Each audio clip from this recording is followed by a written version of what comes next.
Want to continue our oil conversation with Regina Mayor, Global Head of Energy at KPMG.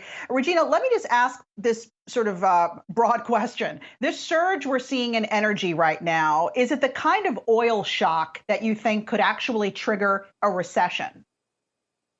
I don't think we're at that level of supply shock, ALexis, because I do think, there are other potential sources of supply. I think OPEC Plus could return more crude to the market if they saw some sort of big shock like that. But there are several factors, as you've just been talking about. We have made systematic underinvestment in these long cycle investments for new exploration and new development.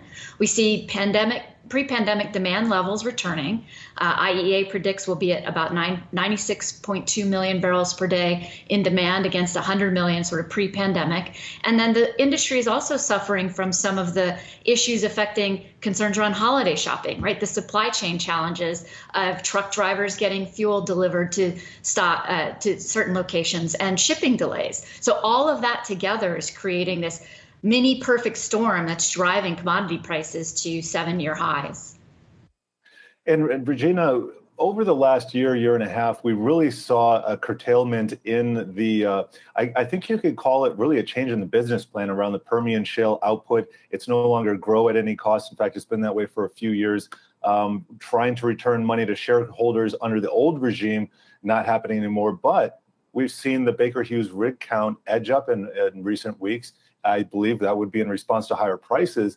I'm just wondering if we go materially higher here, let's say with a $90, $100 handle, which isn't as far away as it was several months ago, at what point do we see a massive resurgence or any kind of major resurgence in output, especially in the Permian and maybe the Bakken shale as well?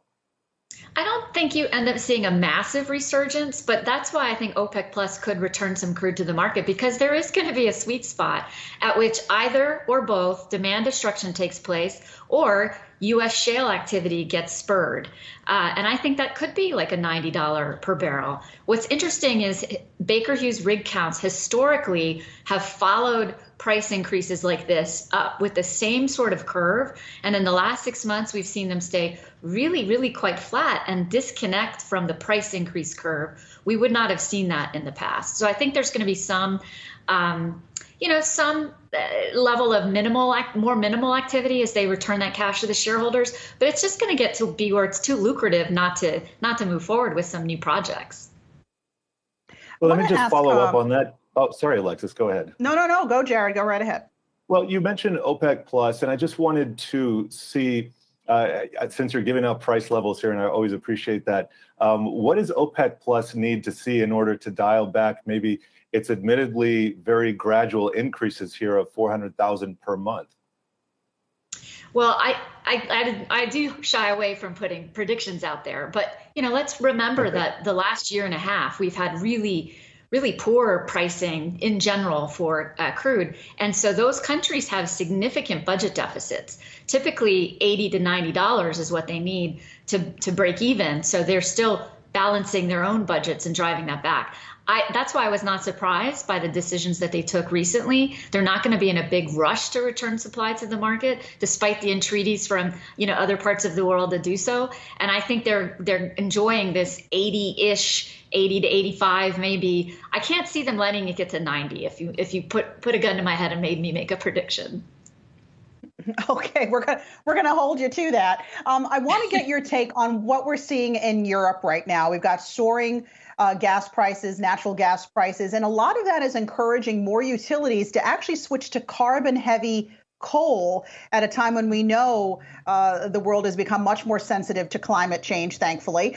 Do you think that we could see something like that here, that utilities here may become more reliant on coal because of these higher prices?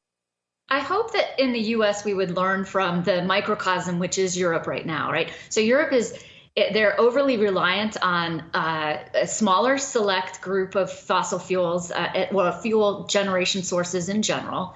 40% of their gas is supplied by Russia. And then they had a period where they had some electric disconnects happen and the wind wasn't blowing as much, and we don't have battery storage sufficient, and we're not driving things like energy efficiency. So they had to quickly back up and go toward some of those dirtier fuels, just to keep the lights on and keep things going. I think in the U.S., we are having a more orderly transition relative to how the utilities are managing electric generation as a portfolio and trying to drive a more balanced transition. I think the West Coast is ahead of the rest of the country, so we'll be watching those dynamics for power price spikes like we're seeing in Europe. But hopefully we learn from those lessons and manage it in a more orderly fashion. I'm wondering what you think about energy stocks at these levels, because we've seen over the last month in the S&P 500, the various sectors, energy is up 18.5%, and that's by far and away larger than anything else. Are we a little bit expensive at these levels? Would you wait to get in? Do you still like the energy sector long-term? Any views that you can share with us? I'm bullish on the sector, and I'm a personal investor as well.